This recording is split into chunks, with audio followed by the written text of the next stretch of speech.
ओम नमः सिद्धेभ्यः। ओम नमः सिद्धेभ्यः। ओम नमः सिद्धेभ्यः। नमः श्री वर्धमानाय निर्धूत कलिलात्मने स्वालोकानां त्रिलोकानां यद् विद्यादर्पणायते।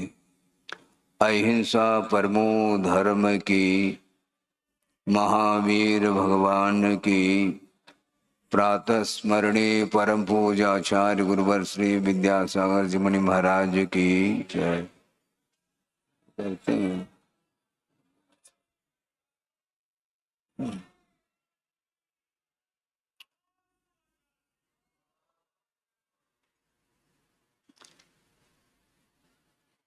आज 10 लक्षण धर्म का चतुर्थ दिन, चौथा दिन है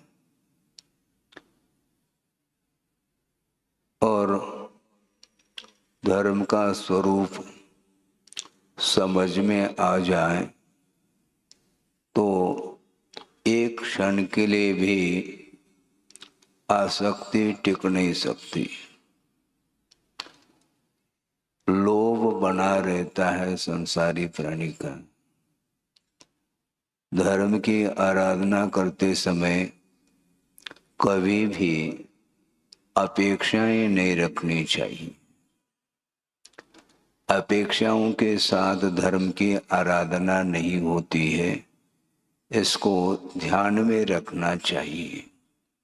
हमेशा संसारी प्राणी का मन आकुलित रहता है और आकुलित मन के द्वारा कभी भी परिणामों में निर्मलता नहीं आ सकती और जब तक परिणामों में निर्मलता नहीं आती है तब तक धर्म का स्वरूप ज्ञात नहीं हो पाता है। कितने क्षण के लिए आपका मन शांत रहता है आपको ज्ञात है। बहुत ज्यादा शोरगुल हो जाता है, ध्वनि प्रदूषण के माध्यम से भी मन हमेशा विक्षिप्त रहता है। ये सोच लो कि मन को केंद्रित करने के लिए अपने को क्या करना चाहिए। मन केंद्रित क्यों नहीं होता है इसको समझना है हमें। राग द्वेषादि कल्लोलई रलोलम यन मनोजलम सपश्यत्यात्मनस्तत्वम तत्तत्वम नेतरो जन। इस प्रकार आचार्य पूजपा स्वामी ने इष्टोपदेश में यह कारिका दी है, एक श्लोक दिया है समाधि तंत्र में। ठीक है, पूजपा स्वामी के द्वारा रचित 2 अध्यात्म ग्रंथ हैं, एक इष्टोपदेश और एक समाधि तंत्र। सोचो विचार करो। राग द्वेषादिक भावों के द्वारा जब तक अपना मानस सरोवर कलुषित रहेगा, तरंगित रहेगा, तब तक आत्म तत्व का दर्शन संभव नहीं है। और ये कलुष भाव जो उत्पन्न होते हैं ये बहिर्दृष्टि के कारण ही हमेशा मन कलुषता का अनुभव करता है, जबकि शांति जो मिलती है आत्मिक शांति वह बाहर नहीं मिल सकती है। बार बार संबोधित करने के उपरांत भी एक स्वभाव सा बना हुआ है कि एक समय के लिए भी अपना उपयोग स्थिर नहीं रह पाता। इसको मन को चलायमान करने वाला कौन है? बाहरी वस्तु है, क्योंकि बिना भावाश्रव के द्रव्याश्रव नहीं हो सकता, यह सिद्धांत है। आपके अंदर जो परिणाम उत्पन्न होते हैं वो परिणाम भी बाहरी वस्तुओं के निमित्त को लेकर के ही परिणाम उत्पन्न होते रहते हैं। यदि वो परिणाम कलुषित है तो निश्चित रूप से यह स्पष्ट हो जाता है, मन को कलुषित करने वाली जो सामग्री है वह आर ध्यान की सामग्री मानी जाती है। आर ध्यान और रौद्र ध्यान की सामग्री के द्वारा कभी भी धर्म ध्यान संभव नहीं है, और जब तक वह धर्म ध्यान नहीं करता है संसारी प्राणी, तब तक वह पाप का अर्जन करता ही चला जाता है। बड़ा विस्मय होता है। आचार्यों ने ये कहा है कि मन को शांत करने के लिए उसके योग जो साधन सामग्री है उसी का अवलंबन लेना चाहिए। उसको छोड़ करके अन्य वस्तुओं का हम आधार लेते हैं और अपने मन को शांत बनाने का उपक्रम करते हैं। ये ठीक आगम से विपरीत यह चर्या मानी जाती है। कोई भी पदार्थ हो, जिस पदार्थ का आधार लेकर के यदि मन संयत है तो वह उसका मन पवित्रता का अनुभव कर सकता है। प्राथमिक भूमिका में आगमकारों ने श्रवणों के लिए भी यही स्पष्ट संबोधित किया है कि पंच परमेष्टि का आधार लेकर के तुम मन को केंद्रित करोगे तो उसके माध्यम से मन में शांति मिल सकती है। और प्रभु के चरणों में जाने के उपरांत भी यदि अपेक्षाओं को साथ लेकर के जाता है तो कभी भी प्रभु का दर्शन वह नहीं कर पाता। प्रभु के समीप होते हुए भी प्रभु का दर्शन नहीं होता। इसको बहुत बारीकी से अध्ययन करने की आवश्यकता है। वह प्रतिमा सामने है, वीतराग मुद्रा है, इसके उपरांत भी उसका मन कहाँ पर टिका हुआ है? वहां पर पंचेंद्र के विषय उपस्थित है क्या? नहीं है। वीतराग मुद्रा है और वह पहुंचा है प्रभु के चरणों में।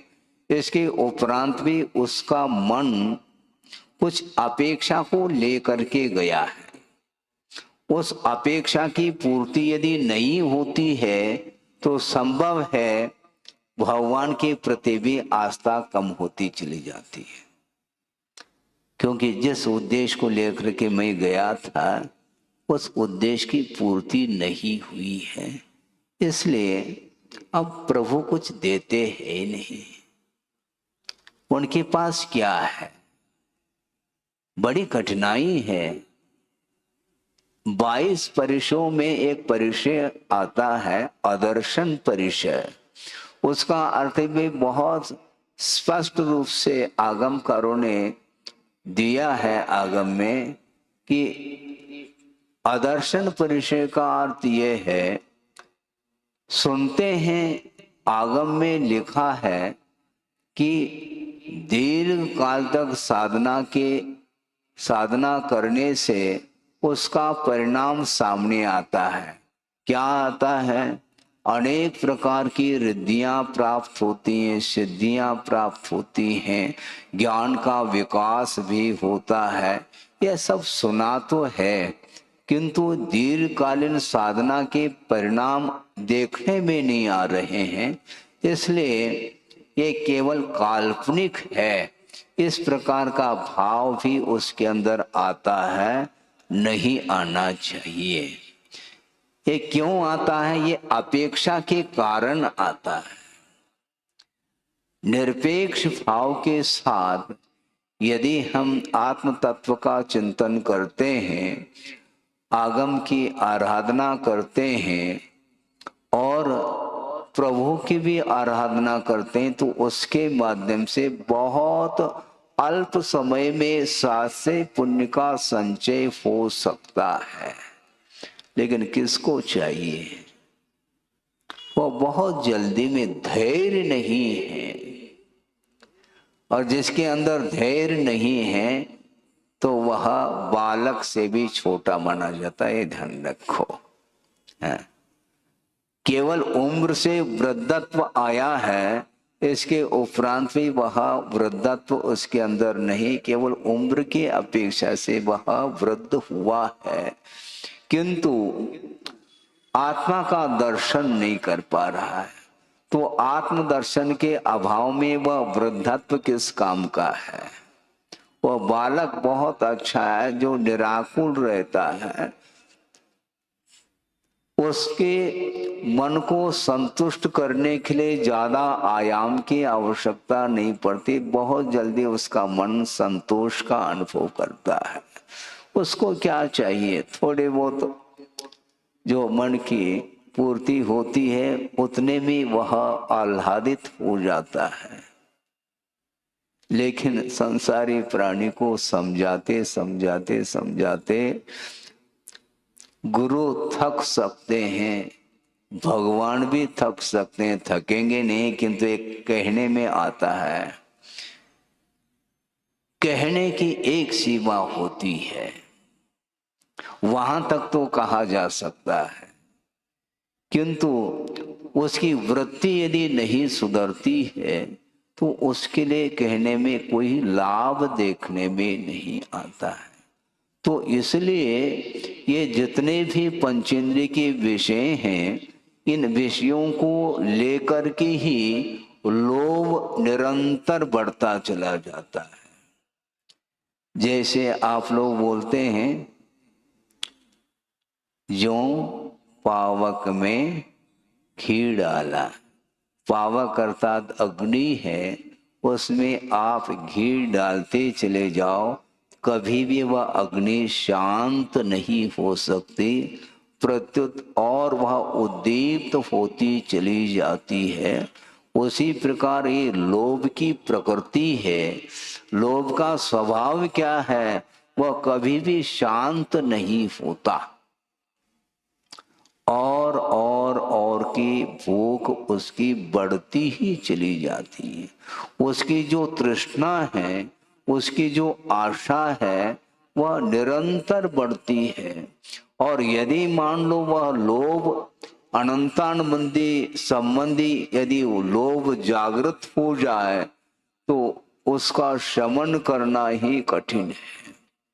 आचार्य गुणभद्र स्वामी ने आत्मानुशासन में एक प्रसंग दिया है, इसी आशा के विषय में उन्होंने ये कहा कि एक नहीं, दो नहीं, तीन नहीं, इस लोक में अनंतानंत जीव हैं और प्रत्येक जीव के पास अनंत आशा रूपी खाई विद्यमान है। आप सुन रहे हैं, आशा रूपी खाई प्रत्येक जीव के पास विद्यमान है और अनंतानंत जीव हैं।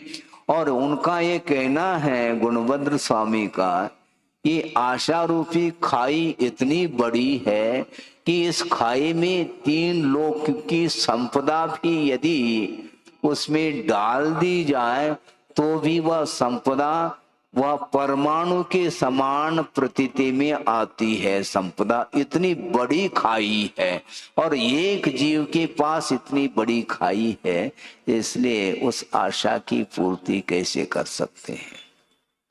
आशा गर्तः प्रति प्राणी यस्मिन् विश्व मनोपमं कस्य किम कियत आयाति वृथा वो विषयेशिता। तो संसारी प्राणी की जो आशा है वह व्यर्थ चली जाती है, क्योंकि एक व्यक्ति के पास, एक जीव के पास जो आशा है वह अनंत आशा है, वह कभी भी शांत नहीं हो सकती है। और अनंत जीव है, तो ऐसी स्थिति में किस व्यक्ति के हिस्से में कितना आएगा, आप सोचो, विचार करो। लेकिन वर्तमान में जो मिला है उससे वह संतुष्ट नहीं होता। दूसरे की ओर दृष्टि बहुत जल्दी चली जाती है, अपने पास जो है उस ओर दृष्टि नहीं। उसके पास ज्यादा है तो तकलीफ चालू हो गई, परेशानी चालू हो गई। जब तक दूसरे के पास ज्यादा देखने में नहीं आता है तब तक वह बहुत शांति के साथ नींद ले रहा है, वह संतोष का अनुभव करता है, किंतु वह आनंद एक क्षण में वह लुट सकता है क्योंकि दूसरे की ओर दृष्टि जा रही है। सोचो, विचार करो, लखपति है, वह भी अपना जीवन यापन कर रहा है, आनंद के साथ कर रहा है, किंतु उसके पड़ोसी यदि मान लो करोड़पति हो तो आनंद गायब, और करोड़पति आनंदित होता है, वो फूला नहीं समाता है। और मान लो करोड़पति के पास यदि मान लो अरबपति आ जाए फिर उसकी नींद भी समाप्त होती है। अरबपति के पास कोई खरबपति आ जाए तो उसकी नींद समाप्त होती है। वस्तुतः संसारी प्राणी को जो आनंद आ रहा है वह स्वयं के पास जितना है, जितनी संपदा है उसमें उसको आनंद नहीं, किंतु दूसरे को अधिक क्यों मिला इसको लेकर के उसको दुख उत्पन्न हो रहा है। वस्तुतः संसारी प्राणी को जो सुख उत्पन्न हो रहा है वह निजी सुख नहीं है, किंतु दूसरे को अधिक क्यों मिला इसको लेकर के उसका सुख समाप्त हो रहा है। और कहता क्या है, सुखी रहे सब जीव जगत के, केवल कहना भर हो गया है, सुखी रहे सब जीव जगत के, कोई कभी न घबरावे। ये पंक्ति तो वह बोल रहा है, किंतु सामने वाला यदि सुखी नजर आ रहा है तो उसको और आनंद का अनुभव होना चाहिए था, किंतु उसका आनंद समाप्त हो जाता है, वह दुख के रूप में परिवर्तित हो जाता है। इसको बोलते ईर्ष्या। इसके कारण ही आनंद समाप्त हो जाता है। लोभ के कारण ही संसारी प्राणी आत्मिक सुख से वंचित है। कहां तक वर्णन करें, आचार वर्णन करते करते थक रहे हैं। इसके उपरांत भी हम एक प्रश्न पढ़ करके कभी सोचते नहीं, देखते नहीं, चिंतन नहीं करते, विचार नहीं करते हैं। ये लोभ पाप का बाप, इस प्रकार भी हमने यहीं पर बुंदेलखंड में उक्ति सुनी थी, लेकिन लोभ पाप का बाप कहना, इसके उपरांत भी वह बाप ही उस लोभ के चपेट में आता है, नाती नहीं आता है। छोटा सा नाती है, गोद में है, दादाजी की गोद में, और उसको कोई भी विकल्प नहीं है, वो बहुत निर्विकल्प महसूस करता है। किंतु जो बड़ा, जितना बड़ा होता चला जाता है उसकी आशा भी बड़ी होती चली जाती है। सोचो, विचार करो, बहुत कठिन काम है ये। एक कहावत हमें स्मरण में, जैसा कल या परसों सुनाया था ना मराठी का, इसी प्रकार एक कन्नड़ में भी कहावत है, आपके सामने रख रहा हूं, बहुत प्रासंगिक है कि होने से मुप्पादरे होली मुप्पे, एक प्रश्नार्थक ये कहावत है। होने से मुप्पादरे होली मुप्पे, इसका अनुवाद ये है, एक इमली का वृक्ष है, वह बहुत बूढ़ा हुआ है, समझ रहे हैं आप? इमली का वृक्ष बहुत बूढ़ा हुआ है, वह धराशायी होने को है, किंतु वह इमली का वृक्ष तो बूढ़ा हुआ है, किंतु उसकी खटास बूढ़ी नहीं हुई, ये ध्यान रखो। इसी प्रकार संसारी प्राणी का जो शरीर है वह शिथिल हो चुका है, इंद्रियां सारी शिथिल हुई है, किंतु वह जो तृष्णा है, जो आशा है, वह कभी भी बूढ़ी नहीं हुई, वह हमेशा वह तृष्णा आशा युवती बनी रही है। सोचो, विचार करो, मरणासन्न हो करके भी उसकी आशा समाप्त नहीं हो रही है, और वह मन में ये विचार करता है, जिंदगी भर जीवन भर जो हमने सुख का अनुभव किया है, अब मरणासन्न हो रहा हूं, भगवान भविष्य में भी मुझे इसी प्रकार की संपदा प्राप्त हो, इस प्रकार वह निदान कर रहा है। भोगों की आकांक्षा का नाम निदान कहा है। सोचो, विचार करो, जिंदगी भर जीवन जिया है सुख के साथ, इसके उपरांत भी उसको एक क्षण के लिए भी तृप्ति नहीं हो पा रही है, और भविष्य की चिंता के कारण वह उसका शरीर और दुख का अनुभव कर रहा है। वर्तमान में कौन जी रहा है? भोजन करने के लिए बैठा है, इसके उपरांत भी वह स्वाद नहीं ले पा रहा है, भविष्य की चिंता के कारण है। थाली में जो सामग्री, भोजन सामग्री आई है, उसको चाव से वह ग्रहण तक नहीं कर पा रहा है। क्यों? इस प्रकार इतना ही है कि कुछ और है क्या? नहीं। अरे जितना परोसा है उसको तो ले लो, और की क्या आवश्यकता है? पूरी थाली समाप्त हो जाए, थाली नहीं, थाली में जो सामग्री रखी है, भोजन सामग्री, वो पूरा भोजन कर लो, फिर बाद में परोस दें। चिंता क्यों? किंतु चिंता हमेशा सताती इसको। इसलिए वर्तमान में जीवन जीने के लिए बार बार आचार्य कहते हैं, अतीत और अनागत को भूल जाओ, और वर्तमान में जो मिला है कर्म के उदय में, उसमें संतोष का अनुभव करके यदि संसार से ऊपर उठने के लिए कुछ साधना करोगे तो निश्चित रूप से नहीं मांगोगे तब भी वह सामग्री तुम्हें मिलने वाली है। जो ही संयम धारण कर लेता है, त्यों ही निरंतर वह एकांत रूप से पुण्य का ही संचय करता है, और वह भी साथ से पुण्य का संचय करता है। किंतु जो भविष्य की चिंता में वह चिंतातुर हो करके वह जीवन व्यतीत करता है, तो उसको कुछ भी मिलने वाला नहीं है। ये लोभ ही हमेशा इसको आकुलित करता है। निराकुल भाव यदि लाना चाहो तो लोभ को समाप्त करो, ये कहा जा रहा है। मन में पवित्रता जो आएगी वह लोभ के अभाव में आएगी। पर आज विशुद्धि आजकल बढ़ नहीं रही है। अच्छा, तो क्या बढ़ रही है तो बताओ कम से कम। विशुद्धि बढ़ नहीं रही है, इससे स्पष्ट है कि विशुद्धि घट रही है। तो विशुद्धि घट क्यों रही है?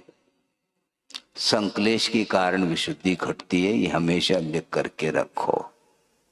महाराज, पुण्य बहुत पतला हो रहा है, उसको गाढ़ा कैसा कर ले महाराज? पुण्य गाढ़ा कैसे हो? तो उनको ये कहा कि भैया, पुण्य को गाढ़ा करने का एक ही एक साधन है, आप अपने पाप को पतला कर दो। पाप को पतला करेंगे तो निश्चित रूप से पुण्य गाढ़ा होगा। तालियां तो बज रही हैं, अनुपात से कम ही बज रही है वो, और फिर बजाने लगे। यही तो समस्या है, मतलब प्रशिक्षण की आवश्यकता पड़ती है आप लोगों को। पुण्य गाढ़ा हो तो कैसा हो?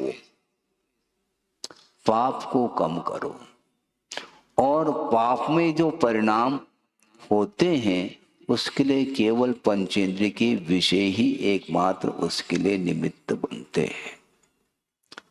हाँ,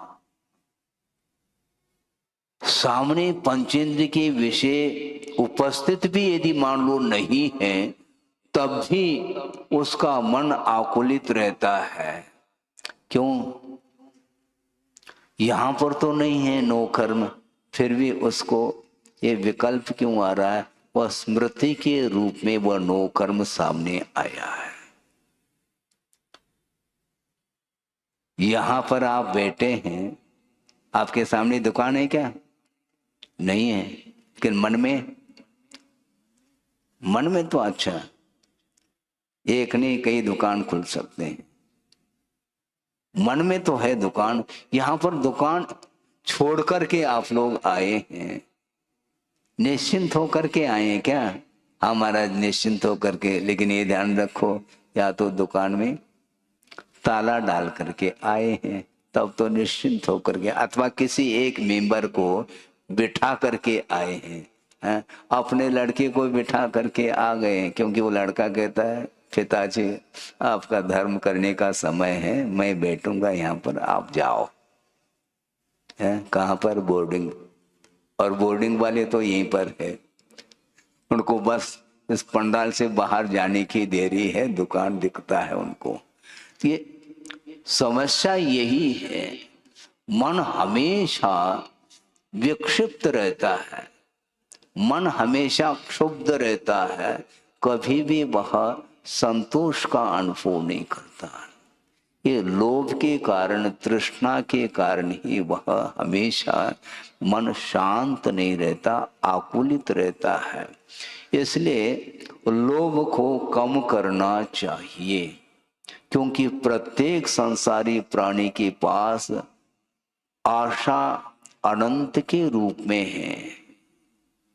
हाँ, अनंतानुबंधी संबंधी यदि लोभ जागृत हो गया, उसको संभालना ही कठिन है। हाँ, क्योंकि वस्तुतः जो आत्मिक शांति है वह पंचेंद्र के विषयों से मिल नहीं सकती। पंचेंद्र के विषयों से शांति की मान्यता रखना ये अज्ञान का परिणाम समझते हैं हम। आगमकारों ने ये कहा कि वस्तुतः इंद्रियों के द्वारा उत्पन्न होने वाला जो सुख है वह सुख नहीं है, वह सुखाभास है। सुन रहे हैं आप? सुखाभास का अर्थ क्या? सुख का आभास हो रहा है, वस्तुतः वह सुख नहीं है। एक बहुत अच्छा उदाहरण दिया है सर्वार सिद्धि कारणी पूजपा स्वामी ने। आपको सुन करके अजीब सा लग सकता है, लेकिन वह अजीब नहीं है। सुनिए आप, शरीर में दाद उत्पन्न होता है। दाद अर्थात क्या है? खुजली, दाद बोलते हैं,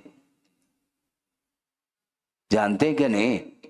हाँ, खुजली उत्पन्न होती, और उस दाद को आप जितना खुजाओगे उतना आपको अच्छा लगता है, लेकिन बाद में उसमें जब जलन पड़ती है उस समय लगता है कि अब खुजाना ठीक नहीं, किंतु खुजाते चले जाते हैं। उसी प्रकार ये पंचेंद्रिय के विषयों के माध्यम से जो कुछ भी सुख की मान्यता बन रही है वह सुख नहीं है, वह सुखाभास है। वह तृष्णा, वह आशा कभी भी समाप्त होने वाली नहीं है। कम से कम श्रद्धान का तो विषय बनाओ।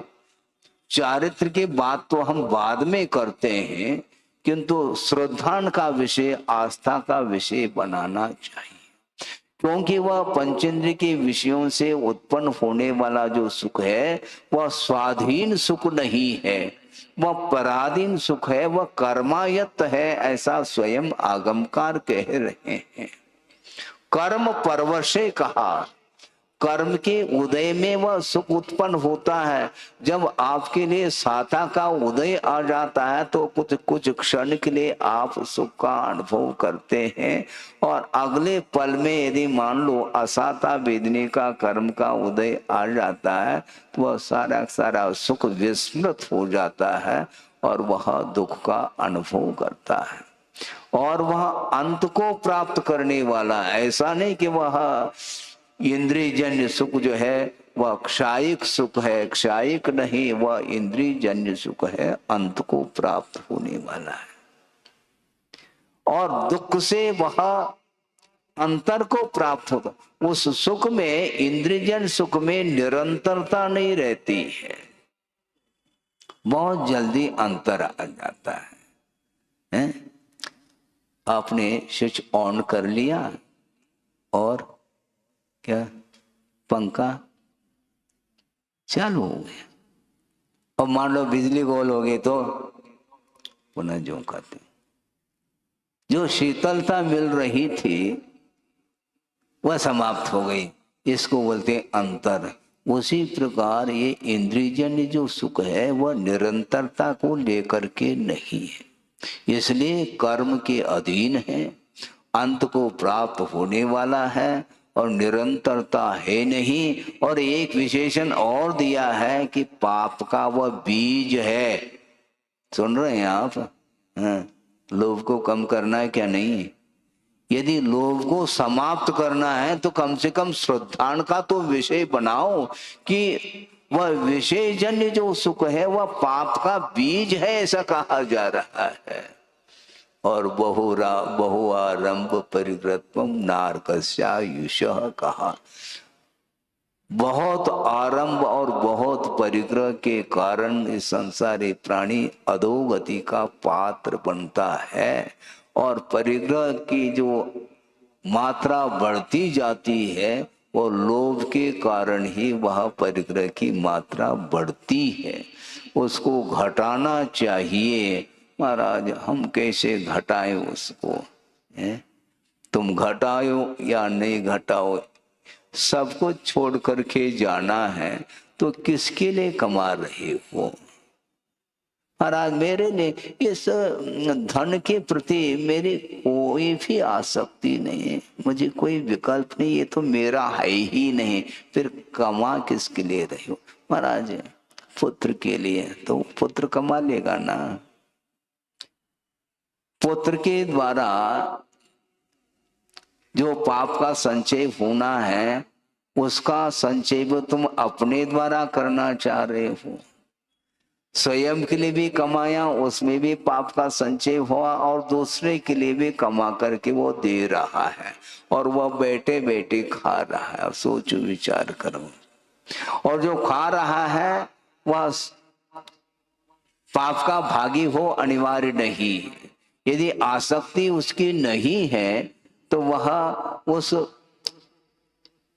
संपदा का उपभोग करता हुआ भी वह पाप का संचय नहीं करता है, क्योंकि इच्छा के ऊपर निर्धारित है। जिसकी जितनी इच्छा बढ़ती जाएगी उतना ही उसका पतन होता चला जाएगा। इसलिए पाप का बीज है ऐसा जब कह दिया है तो श्रद्धान का तो कम से कम विषय बनाओ।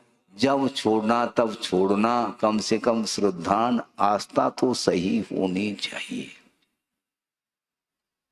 इंद्रियजन सुख में जो श्रद्धा है वो अनास्था श्रद्धा ऐसा कहा। अनास्था श्रद्धा का अर्थ क्या? न आस्था अनास्था शाश्वत बुद्धि यश्याम। जिस इंद्रिय सुख में जिसको हम सुख मान रहे हैं उसमें वह इंद्रिय सुख शाश्वत नहीं है, वह नित्य नहीं है। इस प्रकार का श्रद्धान होना चाहिए। जब वह नित्य नहीं है तो उसको हम इतना क्यों आस्था के साथ कमाएं उस संपदा को? जब मिटने वाला है तो उतने ही कमाओ जितना आवश्यक है। अनावश्यक परिग्रह का संकलन करने से अत्यधिक मात्रा में पाप का अर्जन होता है। उतना ही कमाना चाहिए जिसके माध्यम से अपना केवल जीवन चल सके, बस पर्याप्त है। लेकिन ये नहीं होता है। खाता तो वो कम है किंतु खाते में ज्यादा रखता है। हाँ? वो खाता कम है वो, और सब कुछ खाते में ही वह एकत्रित करता चला जा रहा है, क्योंकि कल काम में आने वाला है। कल आता है क्या नहीं आता ये भान नहीं, किंतु कल आने वाला है काम में नहीं आता है। लेकिन प्रत्येक व्यक्ति की यही स्थिति है, बहुत कठिन है। खाते खाते खाते अनंत काल व्यतीत हुआ, अभी भी वह खाते में लगा हुआ है, कमाने में लगा हुआ है, शाश्वत नहीं है। जब श्रद्धान ही हमारा कमजोर है तो हम उस लोभ को समाप्त करने के लिए हम संयम का अनुपालन कैसे कर पाएंगे? पहले श्रद्धान तो बनाओ कि वस्तुतः पंचेंद्र की विषय ये हैं, ग्रहण करने योग्य नहीं, इस प्रकार विचार कर लेना चाहिए। नहीं हो पाता ये विचार। एक हाइको आपके सामने रख रहा हूं, गुरुदेव ने दिया है, उनका चिंतन तो देखो, अनूठा चिंतन है। उनका ये कहना है, इष्ट सिद्धि में अनिष्ट से बचना दुष्टता नहीं। सुना आपने? फिर से दोहराएं, इष्ट सिद्धि में अनिष्ट से बचना दुष्टता नहीं है। अनिष्ट क्या है पहले तय कर लो। पंचेंद्र के विषय हमारे लिए अनिष्टकारी है, और इष्ट की सिद्धि क्या करना, शुद्ध परमात्मा तत्व ही हमारे लिए अभिष्ट है। उसके सिद्धि में जो अनिष्ट पदार्थ हैं उससे बचना ये दुष्टता नहीं। बहुत गहरा अर्थ है। बचना चाहिए साधक को। गुरुदेव ने ये कहा था कि वस्तुतः वर्तमान में जो कुछ भी आचरण है वो इतना पवित्र आचरण बनाया जा सकता है। यहां तक कहा था गुरुदेव ने, शुद्धोदय की बात है कि वर्तमान में हम प्रभु का दर्शन नहीं कर सकते, ये अलग विषय है, किंतु प्रभुवत आचरण किया जा सकता है कथनचित। कथनचित इसलिए कहा जा रहा है क्योंकि छद्मस्त अवस्था में कुछ ऐसी क्रियाएं भी करनी पड़ती है जो आवश्यक मानी जाती है। भगवान के समान बैठ सकते हैं हम, एक ऐसा संभव है? क्यों नहीं संभव है? मान लो एक बार आहार करना है तो करके आशा, कोई बाधा नहीं। उसके बाद निश्चिंत होकर के पंचेंद्रिय के व्यापार से अपने आप को मुक्त करके मन में चिंतन ले आओ कि प्रभु कैसे होते हैं, प्रभु का क्या स्वरूप होता है। दृष्टि नासा पे धरे, एक क्षण के लिए भी आपकी दृष्टि नासा पर नहीं टिक पाती, इधर उधर वह देखता ही रहता है। क्या देखता है? भगवान ही मालिक है? इतनी चंचलता क्यों है मन में? क्या चाहते हो तुम? स्वभाव है ये, इसलिए उसके स्वभाव को समाप्त करना है। मन की जो चंचलता है उसको दूर करना है, और जब तक मन चंचल रहेगा तो वो लोभ को समेट नहीं पाएगा। पक्की बात है।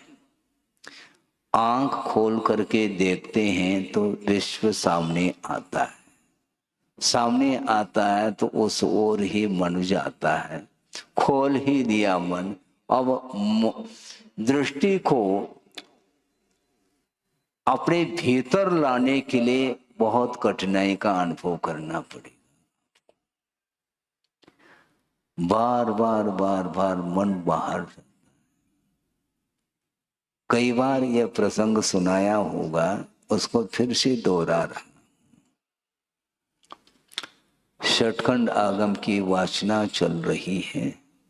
आचार्य महाराज संघ के लिए स्वाध्याय करा रहे हैं, और प्रारंभ होना था, इसलिए संघ के लिए अपने ही हाथों से शास्त्र उन्होंने प्रत्येक मुनि महाराज के लिए दे दिया। देने के उपरांत मंगलाचरण करके कायोत्सर करके स्वाध्याय प्रारंभ कर रहे हैं। और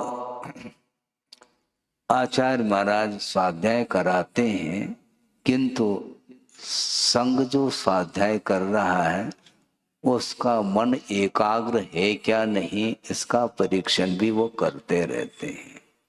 और सहज रूप से, क्योंकि वो ऊपर बैठे हैं, कौन क्या कर रहा है वह सारा देखने में आता है।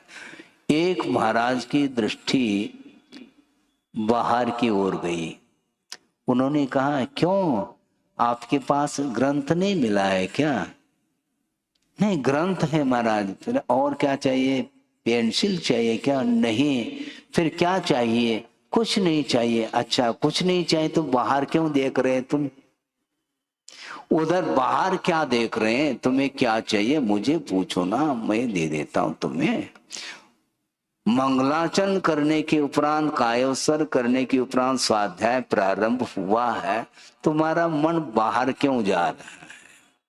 ये क्षण के लिए भी जब श्रवण का मन भी बाहर जा सकता है, जबकि वह साधना करने वाले साधक माने जाते हैं, तो आप लोगों की क्या स्थिति होगी देखो। निरंतर आपका मन बाहर ही रहता है।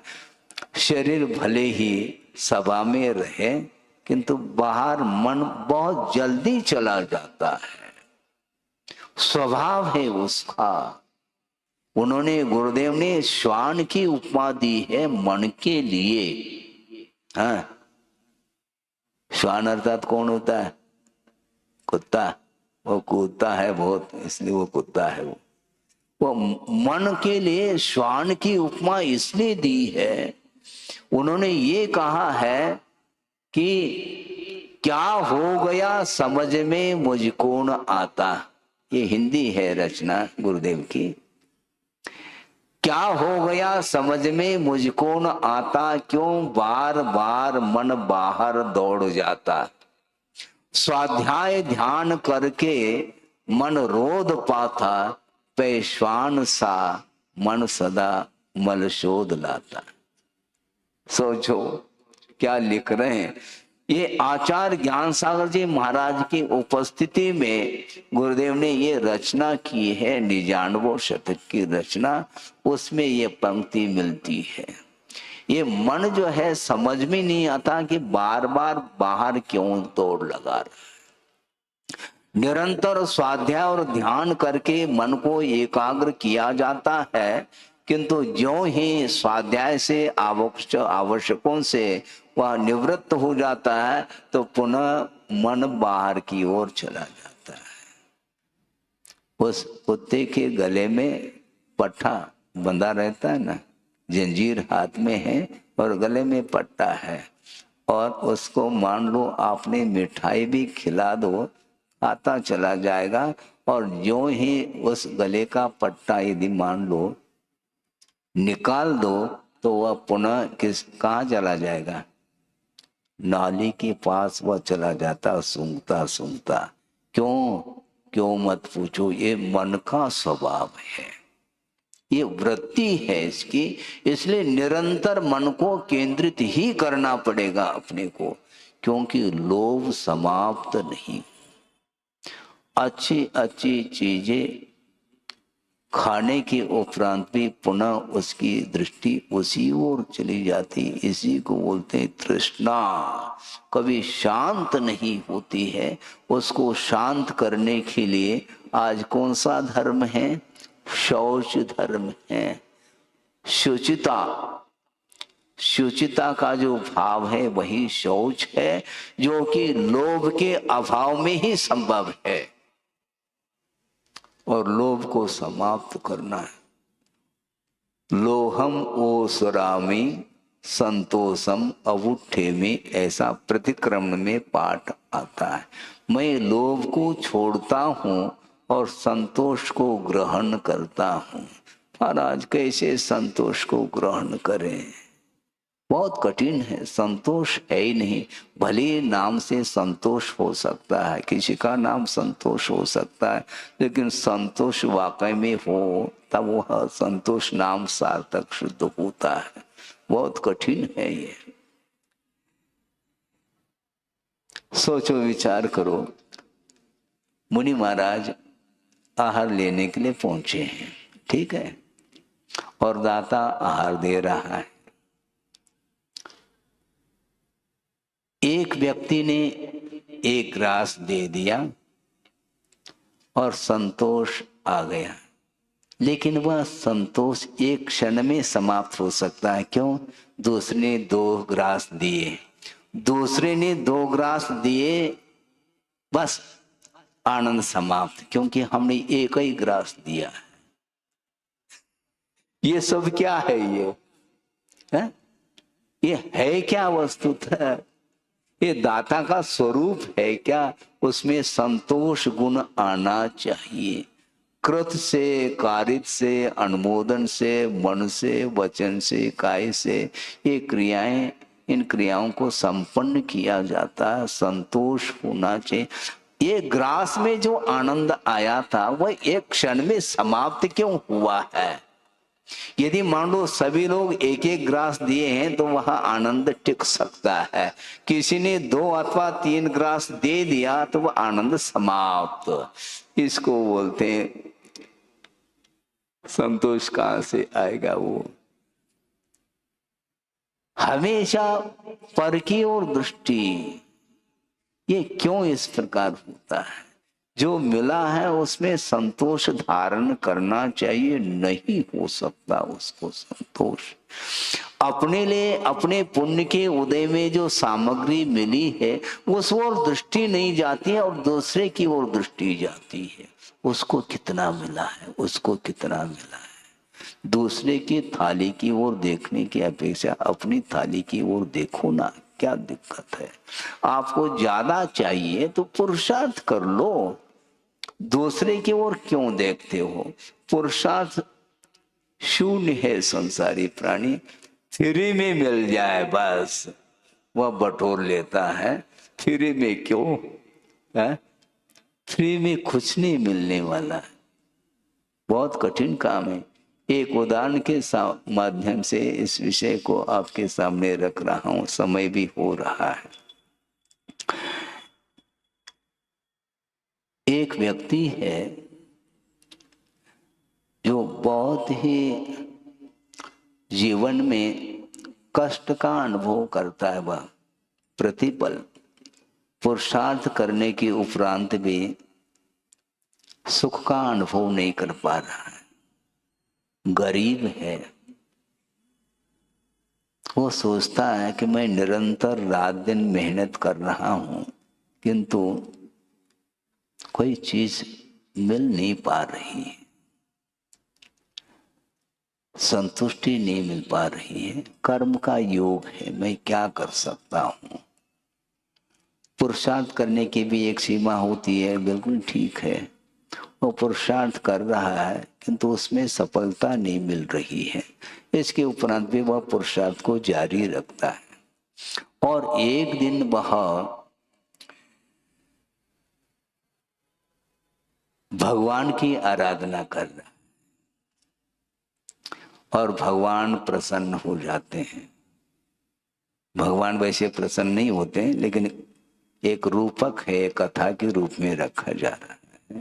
क्योंकि भगवान न किसी से प्रसन्न होते हैं न किसी से अप्रसन्न। क्योंकि प्रसन्न होने का अर्थ राग है और अप्रसन्न होने का अर्थ द्वेष है। और भगवान न किसी के प्रति राग करते हैं न किसी के प्रति द्वेष करते हैं। आप आरती उतारो, पूजन करो, अर्चन करो, इससे भी उनको कोई प्रयोजन नहीं। न पूजयार्थ त्वयि वीत रागी न निंदया नाथ विवांत वैरे, ऐसा कहा। हे भगवान, आपको पूजा से कोई प्रयोजन नहीं है क्योंकि आप वीतरागी हैं और किसी की आलोचना निंदा करने से भी आप प्रभावित इसलिए नहीं हो रहे हैं क्योंकि आप वीत द्वेषी हैं। किसी के प्रति द्वेष भाव आपका है नहीं, न राग है न द्वेष है, इसलिए किसी से न आप प्रसन्न होते हैं न किसी से अप्रसन्न। ये भगवान का स्वरूप है। किंतु रूपक में यह दर्शाया है कि एक व्यक्ति ने प्रभु को याद किया तो प्रभु प्रसन्न हो रहे हैं और उन्होंने पूछा तुम्हें क्या चाहिए। उस व्यक्ति ने कहा मैं बहुत एक प्रकार से दुखी हूँ, बार बार पुरुषार्थ करता हूँ किंतु पुरुषार्थ में सफलता नहीं मिल पाती और परिवार भी है और मैं भी हूँ, जीवन यापन करने के लिए बहुत कष्ट का अनुभव कर रहा हूँ, तुम्हें क्या चाहिए। उसने कहा भगवान आप जो दे दो हम संतुष्ट हो जाएंगे। भगवान ने प्रसन्न होकर के कहा कि देख लो ये एक शंख है, इस शंख को अपने पास रखना और तुम्हारी इच्छा की पूर्ति होगी। तुम जो चाहोगे ये शंख तुम्हें दे देगा, तुम निशंक रहो। हैं? ये शंख जो है तुम जो मांगोगे, तुम्हारी जो इच्छा होगी उसकी पूर्ति ये कर देगा, तुम निशंक रहो। और वह जाता है और नहा धो करके उस शंख को फूंकता है और वो क्या मांगता है, मुझे 100 रुपए चाहिए, 100 रुपए मिल जाते हैं। मुझे 200 चाहिए तो 200 रुपए, मुझे 1 लाख रुपए चाहिए तो 1 लाख रुपए। अब सोचो, अब इसका अब आगे देखो कि इसका क्या विस्तार हो रहा है।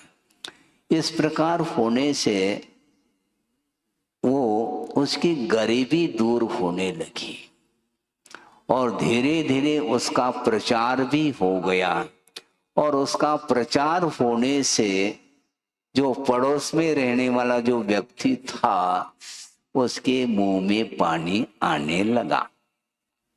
उसने सोचा इससे प्रसन्न होकर के भगवान ने शंख दिया है तो इसलिए अब ऐसा कर लिया जाए।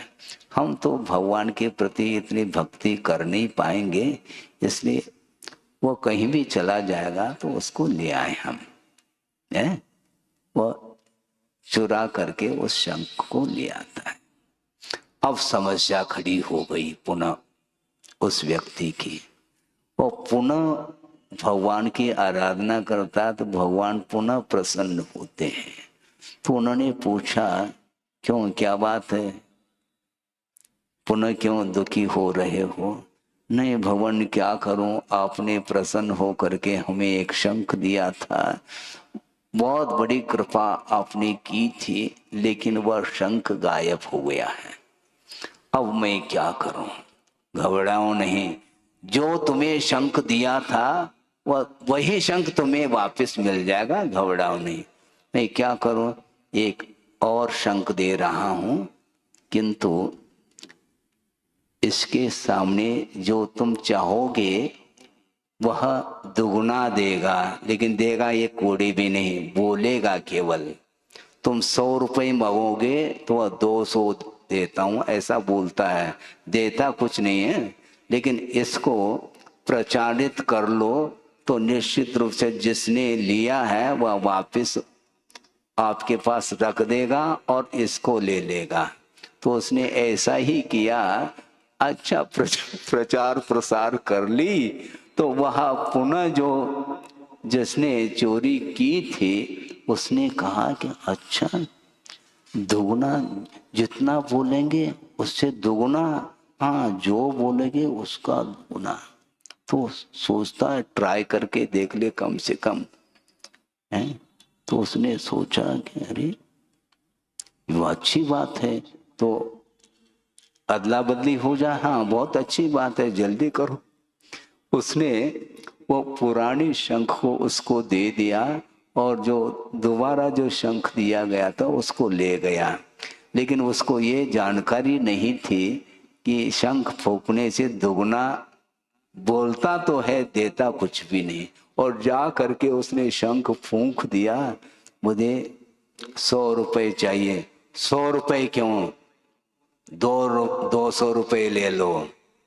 दिया ये कोड़ी भी नहीं, दे नहीं रहा है, क्या बात हो गई।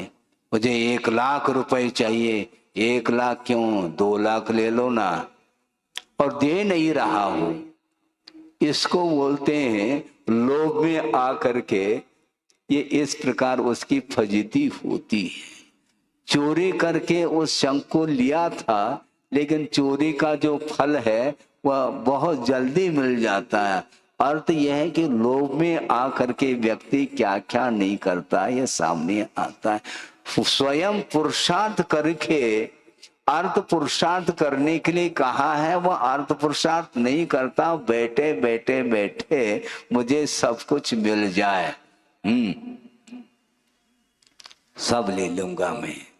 तो मांगना ठीक नहीं, ये मांगने की आदत ठीक नहीं, और चोरी करने की आदत ठीक नहीं। तुम पसीना बहाओ और अर्थ पुरुषार्थ करके कमाओ और प्रभु की आराधना करो, तो धर्म की आराधना सही सही मानी जाती है। लेकिन लोभ सताता है प्रतिपल, इसलिए इस प्रकार उसकी वृत्ति होती है। मन में पवित्रता तब आती है जब लोभ समाप्त हो जाए। शरीर में भी पवित्रता आ सकती है, वचनों में भी पवित्रता आ सकती है, और मन में भी पवित्र भाव जागृत हो सकते हैं। यदि हम लोभ को समाप्त करते हैं तो होगी, अन्यथा नहीं हो सकती है। और की जो आशा है इसका अंत नहीं है, और उस आशा के कारण ही संसारी प्राणी दास बना हुआ है? और जो दास बनता है वह हमेशा उदास ही रहता है, उसको कुछ मिलने वाला नहीं।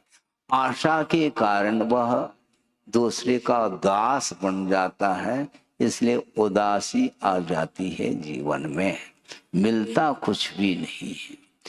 आशा दासी कृता येन, ये पंक्ति भी, ये श्लोक भी आत्मानुशासन में ही पढ़ने को मिलता है।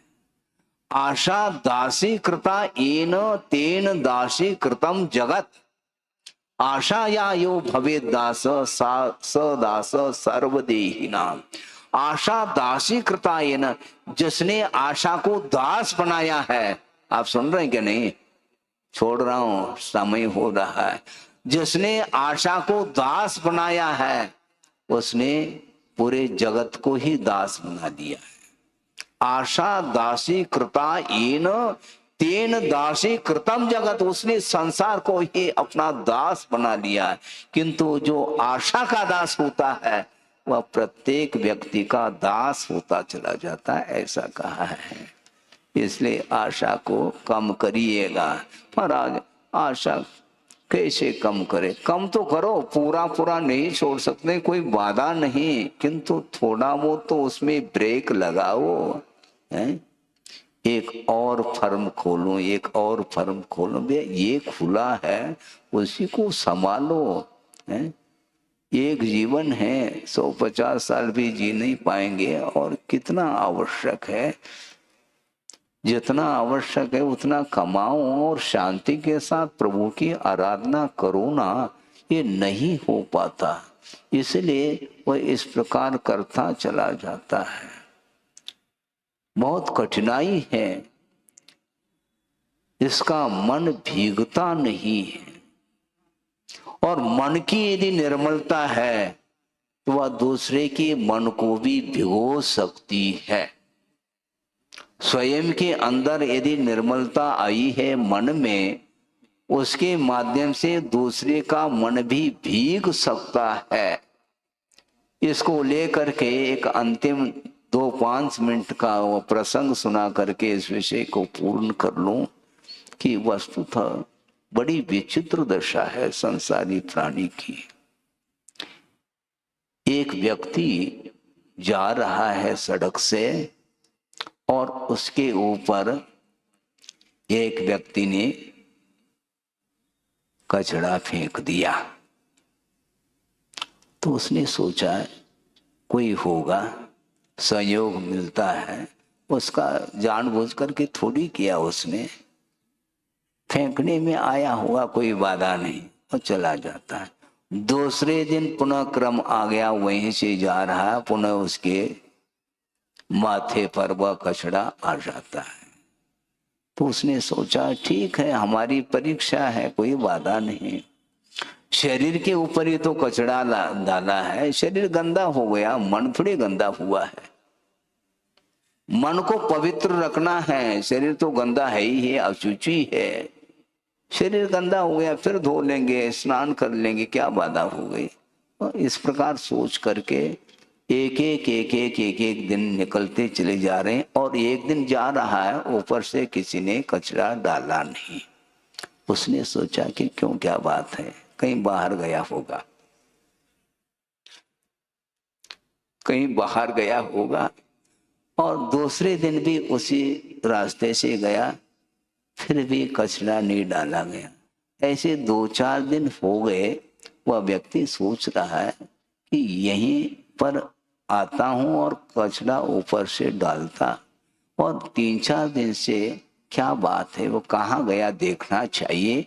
और वह सीढ़ी चढ़ करके उसके फाटक को, दरवाजे को धक्का देता है, दरवाजा खुल जाता है, और वह अंदर देखता है, वह व्यक्ति जो कचरा डाल रहा था वह बीमार है। वह बीमार है और वह खटिया पर, पलंग पर, वह बिस्तर पर लेटा हुआ है और कराह रहा है, उसको बड़ी बीमारी हो गई। और ये जो व्यक्ति था वो जा करके देखता, अरे ये अस्वस्थ हो गया है, मेरा कर्तव्य है, प्रभु से मैं प्रार्थना करता हूँ इसका स्वास्थ्य ठीक हो जाए। और वहीं पर बैठे बैठे प्रभु के प्रति वह प्रार्थना कर रहा है, भगवान कर्म के उदय में ये बीमार हुआ है, इसका स्वास्थ्य ठीक हो जाए। लेकिन जो बीमार हुआ था, जो कचरा डालता था, उसके आंखों में अब आंसू आ रहे हैं। क्यों? अरे ये वही व्यक्ति है जो प्रतिदिन यहाँ से सड़क से जाता था, और मैं इसके बदन पर कचरा डालता था, उसने कुछ भी नहीं कहा, और अभी भी वह आकर के मेरे स्वास्थ्य की चिंता कर रहा है। इसके अंदर, इसके मन में कितनी निर्मलता होगी। मैंने तो इसके ऊपर कचरा डाला, सब कुछ किया, इसके उपरांत भी इसके अंदर जो भावों में कितनी उज्ज्वलता है, और उसका मन भीग गया जो अस्वस्थ हुआ था। इसको बोलते मन की निर्मलता के माध्यम से सामने वाला जो व्यक्ति है, जिसका पत्थर का भी हृदय हो, वह पिघल सकता है। लेकिन तभी पिघलेगा जब हमारा मन निर्मल है, और मन निर्मल तब बनता है जब किसी भी प्रकार से मन में कलुषता नहीं रहती है। मन अपवित्र होता है लोभ के कारण, और वचनों में अप्रियता आती है, वह भी लोभ के कारण ही आती है। और शरीर तो अपवित्र है ही। मन वचन का इन तीनों को पवित्र बनाने के लिए शौच धर्म आया है। इसलिए शौच धर्म की आराधना अपने को निरंतर करनी है। इसके माध्यम से ही वो सारे कर्म कट सकते हैं। नहीं है तो वह समय तो कटता ही चला जाता है। आज 4 दिन निकल गए, ये ध्यान रखो। 10 लक्षण में से कितने दिन बचे हैं? 6 दिन बचे। उसके बाद तो क्या है हमारा, फिर पूछने की कोई आवश्यकता ही नहीं है, क्योंकि साल भर के लिए निश्चिंत हो जाएंगे हम। मतलब धर्म से है, धर्म से निश्चिंत नहीं होना, अपने काम काज से निश्चिंत होने के लिए धर्म की आराधना करो।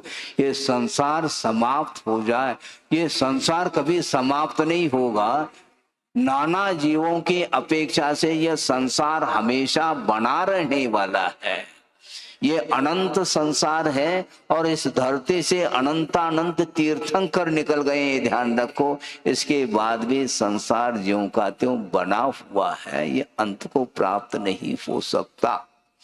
अभी तक कितने सिद्ध हुए हैं, अनंतानंत सिद्ध हुए हैं, उसके बाद भी संसार ज्यों का त्यों बना हुआ है। मतलब संसार में संसारी प्राणियों की संख्या कितनी हुई, सोचो, सिद्धांत से विचार करो।